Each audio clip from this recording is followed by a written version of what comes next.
dedicated to Eastern and Southern Kentucky. This is WYMT Mountain News at 11. Good evening, I'm Amelia Lee. We are learning new details about a deadly carjacking in Eastern Kentucky.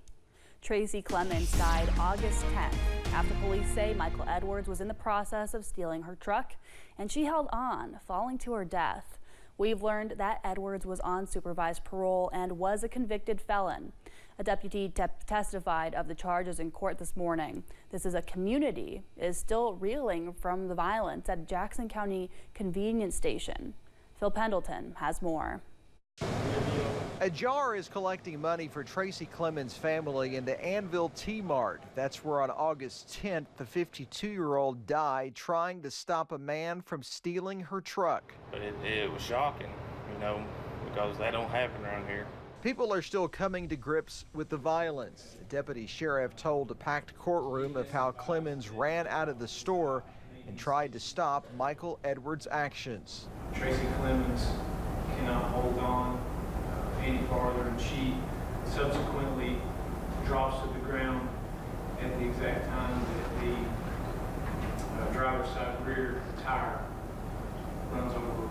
Deputy Weaver next described a manhunt and how Edwards pointed a gun at people, stole items from a clothesline, and struggled with London police officers trying to arrest him.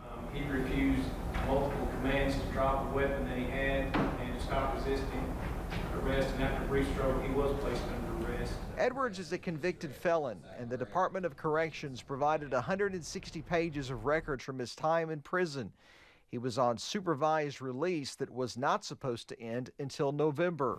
My understanding, he shot someone in the parking lot of Walmart in Manchester, Kentucky. Now he's in trouble again, this time being held on a $1 million bond, while a grand jury will consider a new indictment against him. In Clay County, Phil Pendleton, WYMT Mountain News. A judge says there is probable cause for the grand jury to consider that indictment, and a decision on that should be made by October 1st. The three men charged in connection to the murder of Amber Spradlin appeared in court this morning. Michael M.K. McKinney, Dr. Michael McKinney, and Joshua Mullins all entered not guilty pleas when arraigned on superseding indictments that added an 8th count of tampering with physical evidence. The arraignment was one of many items on the docket this morning, including a motion to show cause, during which MK's attorney, Randy Martin O'Neill, was fined for contempt for citing false cases in a motion to dismiss. That motion has since been withdrawn. It had no merit, and I think once the attorney figured out that he didn't have a basis for the motion that would have a chance of succeeding, he withdrew that. And then there was a bond motion previously filed on MK McKinney that was also withdrawn. The men are set to appear for pretrial on October 24th at 2. The Pulaski County Sheriff's Department responded to a shooting over the week that left one man dead. Deputies were called to an apartment complex of Highway 90 in the Boston community, where they found Myron Flanagan dead from gunshot wounds.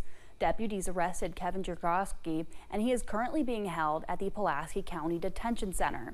Pulaski Sheriff Bobby Jones says an increase in crime can be attributed to people not wanting to work out their differences. Like I said earlier, the problem is just the lack of people trying to work out their agreements without going to this extreme violence. That's the thing that we're dealing with right now. Is they just seem to want to solve their problems with firearms, and that's not the solution. The suspect has been charged with murder and possession of a firearm by a felon. Well, as advertised, we had temperatures in the 70s yesterday, and right now we're seeing temperatures in the low to mid 60s. Right now we're at 61 in Hazard, 64 is the current temperature in Jackson, 65 in Ashland, 63 in Prestonsburg, as well as Pikeville, 64 in London. Somerset, one of the warm spots on the map, 68 degrees. The warm spot on the map, if you will, is Louisville at 71 degrees. There's a look at radar right now, and you can see all of that moisture that was in the area this morning is now out of here. We're left with clear skies throughout the evening and overnight hours. A great evening if you're still up to go outside and look at the blue super full moon tonight. Beautiful out there. I got a chance to look at it earlier. Again, get out there and take a look at that over the next several hours. You can do it again tomorrow too. Next 12 hours, there you go. We're going to see temperatures in the 50s and 60s. I'll have your first alert forecast coming up in a few minutes. Amelia, over to you. Thank you, Eric. A man was arrested after reportedly driving under the influence and crashing his vehicle. 40-year-old Matthew Wolliver of Williamsburg was arrested on Friday morning. Officers from the London Police Department say they were called to a crash at the intersection of Kentucky 192 and 229. They say Wolliver had left the scene.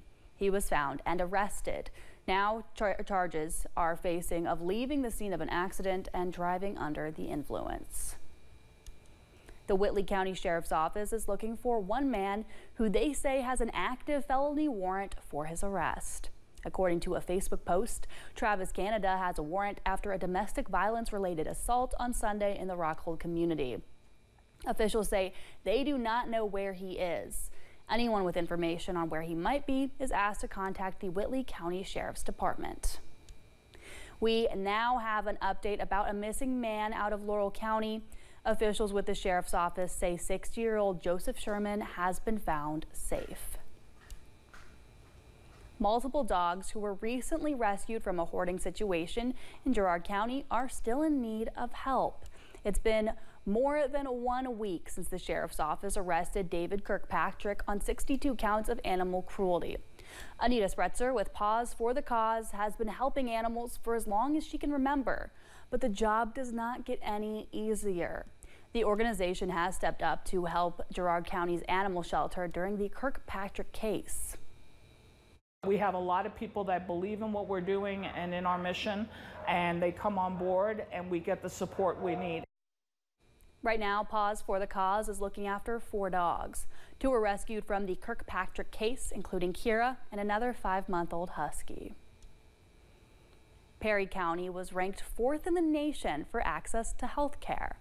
A report from U.S. News gives the county a 94.19 out of 100 score. Perry County was one of 2 counties ranked, with Boyd County at number 11. Primary Care Center of Eastern Kentucky CEO Barry Martin says paying attention to the needs of the community has impacted the work they have been able to do.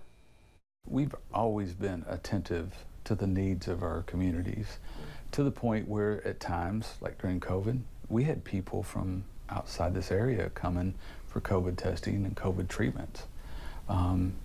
So even people outside of this area seeked access to health care that they couldn't have in other areas. So I think we've stepped it up. Martin says they want to help improve the quality of health care moving forward. Coming up on Mountain News at 11, the Democratic National Convention kicked off in Chicago today.